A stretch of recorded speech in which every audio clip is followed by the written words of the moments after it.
Protect your DNA. BioPQQ can promote formation of new mitochondria. Infowarsstore.com. Democrats headed into the election on Tuesday, November 8th. They woke up to a huge shock. They lost a lot of their seats. We're going to be talking about this. I'm Margaret Howell reporting for Infowars.com. I'm joined in studio by our nightly news director, Rob Dew. And the shock, they're wiping the smirk off their faces, number one, Rob. But number two, I'm not wiping mine he's off. not. He knew the whole time. Number two, they're scrambling to find a new leader in the wake of what was a catastrophe for them. You know, I pulled this article, and you can't believe the rhetoric. Just before Trump won, one of them says Trump's incendiary presidential campaign would be a curse on vulnerable Republicans. Of course, that didn't happen, and now they're all scrambling because they're the vulnerable ones, and they're about to prop up this ridiculous leader yet again, right? 14 years straight. I don't know what they're thinking. You'd think that they would get rid of her. Nancy Pelosi's been in power since 2007 as Speaker of the House, and the levels of people, her levels of Democrats in the House have gone down. They've just gone down. They're at their lowest level since 1929. So I really don't know what she's expecting. They'll probably just put her in because the Democrats haven't learned from this election. They're still fighting these. They're still playing this race game, this gender game. That the whole deck is stacked against anybody if they're not a white male. You think it's just because she's a woman? I mean, is that the only appeal that she would have if you're a Democrat voting? I think at this point, yeah, because she hasn't said anything she said some really stupid statements. We're going to get to a whole compilation of them at the end of this. Rob brought you such a treat. Nancy Pelosi, Idiocy 101. You mentioned that she has a contender. Tim Ryan is his name. He's coming out of Ohio. Little known about this guy. In one article that we pulled from the Washington Post, apparently comes out of the Rust Belt. Here's what he had to say on election night, which is hilarious. On the eve of the vote, we're within striking distance. I think a lot of people are going to be surprised tomorrow. We have a lot of support regarding Hillary Clinton's victory. So he's not a bright guy, clearly. But it looks like he couldn't even bring people to a rally that had LeBron James at it in Cleveland. Seriously. There was like 300 people there. But he's from Ohio, which is the melting pot. And supposedly in his area, he's well-liked, despite Trump having taken Ohio. He cites how disliked in this article Trump actually is and was in Ohio, which makes no sense at all. But it looks like he's trying to pull on the fact that he's this middle America guy who's this average Joe. Washington Post has already declared her the victor. She's already declared it herself, by the way. I'm just quoting her. And she's got some arrogance about her, frankly. I mean, I guess it's just hers. Hey, let me get into this. Back in July, she made, or maybe it was in June. It was June in 2016. She made a shoe trip. She went to go shop at a shoe store. And here's what Paul Smith was actually a witness to this. Here's what he wrote. A large, perfectly polished and gleaming black SUV is attempting a left turn from Hunt onto southbound Maine. Not easy. Suddenly, blue and red lights are flashing from the windshield of the SUV. And I said to my friends, I've never seen any. That's not a regular vehicle. I think that's illegal. That's dangerous. He points out that a police car who happens to be going northbound pulls into the center lane. And the policeman starts shaking his arms and hollering at the driver of the SUV, who pays no attention to him, lets this lady out, and she walks in to the shoe store, which is called Foot Candy, I believe. Yeah, Foot Candy. All right. Then he says goodbye to his friends. He's walking up to the shoe store. As I approach Foot Candy, Nancy Pelosi comes out with shopping bags, and a man assists her into the SUV. The SUV flashing lights burst back on, and they burst back into southbound traffic. He goes, wow, privilege, power. Whose SUV? Taxpayers? He questioned. Say it ain't so, Nancy. So this guy's probably a Democrat, too. Probably one of these, do-gooder Democrats who thinks that, because they have the right feelings, that everything's okay. But here she is, just one of the, this is how she acts with her power. Yeah. Right. She's without, and not only that, but the woman never takes responsibility for anything that she says or does at all. I can understand speeding to get shoes. This that I brought you, I cannot understand. And I didn't know this prior to looking at this, but apparently members of Congress, they actually have the ability to commit insider trading. Which it's legal.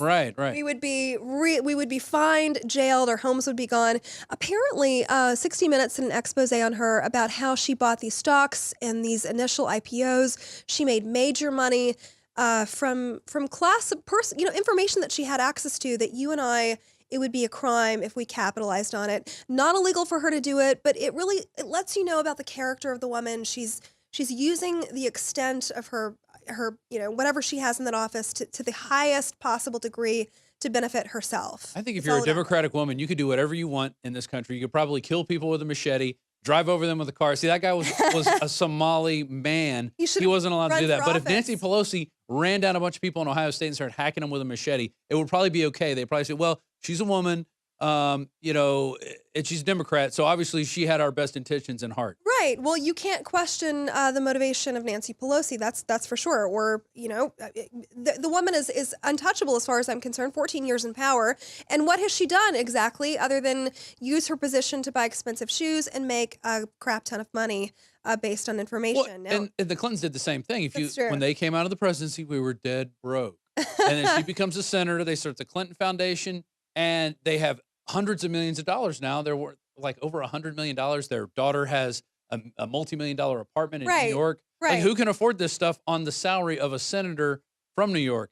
No, you can't really do that unless you're siphoning off that money from your multi-billion-dollar Clinton Foundation. You want to believe that people are magnanimous, they have good hearts, but then you look at what they're doing, you're like, holy mother, they are using their positions of power and influence to line their own pockets. And she's a total Clinton crony as far as I'm concerned. Now, moving right along, the DNC, we've talked about how the Democratic Party as a whole in Congress, they're scrambling to find a head now that Trump has figuratively cut it off.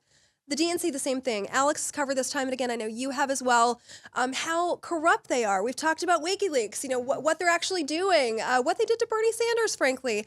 And since what they did in the debates. They don't play by the rules. They don't Donna play by Brazil. the rules. Precisely. They're scrambling to find a head now that theirs has been severed. Of course, Brazil disgracefully removed, also fired from CNN. And Keith Ellison is who they're throwing up as the contender, the main contender to head the DNC. Just a little bit about him. Of course, he's a Muslim. He's in Congress. And he's made some pretty inflammatory, radical statements. He loves Fidel Castro. He loves Fidel. He called Fidel. Get this, Rob. So this is what he had to say about Castro's death and his passing. Did he use dictatorial tactics? Yes, probably he did. But did he also stand up for peace and freedom in Africa? Absolutely. When was that? Am I when he sent something? a bunch of Cubans to actually run death squad. Right. Okay. And try a coup in Africa. What is he talking about? I mean, in fact, I think Che went to Africa to foment that rebellion. People that really tells you where his politics lie. Is he a communist? That would be my next question. What's up with Keith Ellison? He actually advocated for a separate state for Black people in America at one point. He's a radical. The Democratic Party is not the party of the people anymore. They were a creature of Wall Street for the last 20 years. So it's a deserving death at this point that is happening slowly before our eyes. Maybe, people like, Bernie Sanders and Elizabeth Warren can kind of keep it revival. But I think it's going to go more socialist than it is more centrist. But without further ado now, let's go to those amazing Nancy Pelosi quotes, which tells you why. Yeah, it makes me wonder how somebody like this could still be in elected office. But we have to pass the bill so that you can find out what is in it. You increase taxes, that also hurts growth. Well, it's about timing. It's about timing, and it's about timing as to when you make cuts as well. The fiscal cliff, you raised taxes $650 billion right away. Yeah, and that was a very good thing to do on people making over the high end in our population. I don't think he's ever done anything for political reasons. The Affordable Care Act is bringing the cost of health care in our country down, in both the public and private sector, and that is what is largely responsible for the deficit coming down. And everybody will have lower rates, better quality care, and better access. I don't remember saying that everybody in the country would have a lower premium. And it is 1 year this week since the Supreme Court upheld the constitutionality of the Affordable Care Act. So we have a lot to celebrate, and that's why we're proud to stand before the flags to celebrate life, liberty, and the pursuit of happiness. We'll also be observing health independence. This week marks 1 year since the Supreme Court upheld the Affordable Care Act.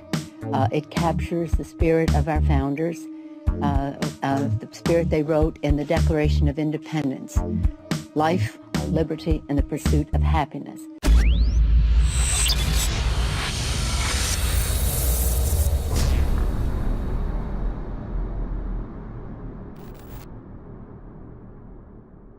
In case you haven't heard, Infowars has become the most influential media outlet in America. We're making freedom go viral. And now we are proud to announce a new weapon in the epic battle against the globalists: Infowars Prime, where you can watch live high-definition feeds of The Alex Jones Show, plus exclusive insider videos from the Infowars crew and behind-the-scenes action. Go to Infowars.com/app and download today. Infowars Prime is available right now for your iPhone or Android. You will have access to exclusive videos that you can't see anywhere else. And that means live coverage of events and breaking news on location as it happens. You can also take advantage of amazing deals from the Infowars store that are only available for Infowars Prime subscribers. That's Infowars Prime at Infowars.com/app. If you can hear my voice, you are the resistance.